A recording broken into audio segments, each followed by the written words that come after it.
je cultive du légume de plein champ, principalement du chou-fleur. De plus, sur l'exploitation, on a une activité gîte rural.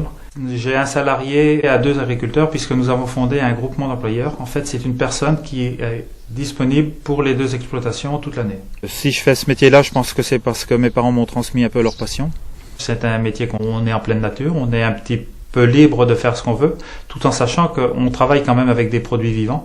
Bon, la première des choses à faire avant la plantation, c'est bien préparer le sol. Il faut bien l'émietter pour que la terre soit bien fine et le mettre en bonne condition. Quand on met en place un chou-fleur, avant de lui apporter quoi que ce soit pour le nourrir, on fait des analyses de sol. On se fait aider quelquefois par des techniciens de la Chambre d'agriculture.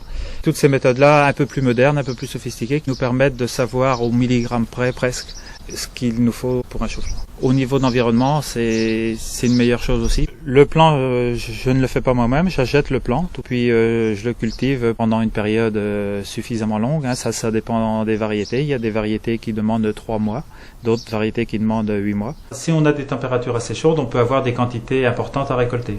Donc forcément, plus d'heures de travail, c'est pas forcément 8 heures par jour, ça peut être 10 voire 12 heures.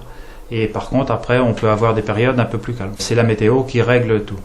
C'est vrai que le métier de producteur de légumes est un métier assez physique. Mais par contre, ça a bien évolué au niveau du matériel. On a quand même maintenant des machines qui nous permettent de travailler dans de meilleures conditions qu'autrefois. Et on le voit par exemple pour la récolte du chou-fleur.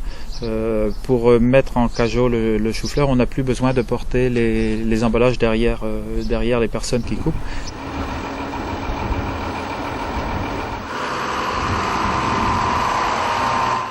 Alors le chou-fleur, une fois récolté, il est livré à la coopérative.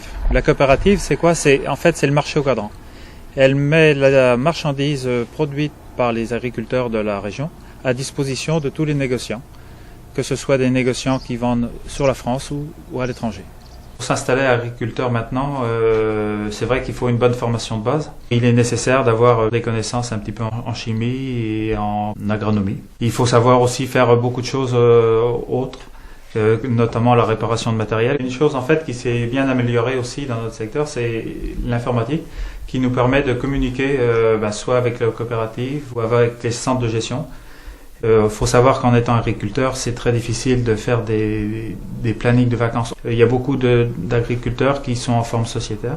Quand un des 2 associés part en vacances, l'autre peut assurer la conduite de l'exploitation.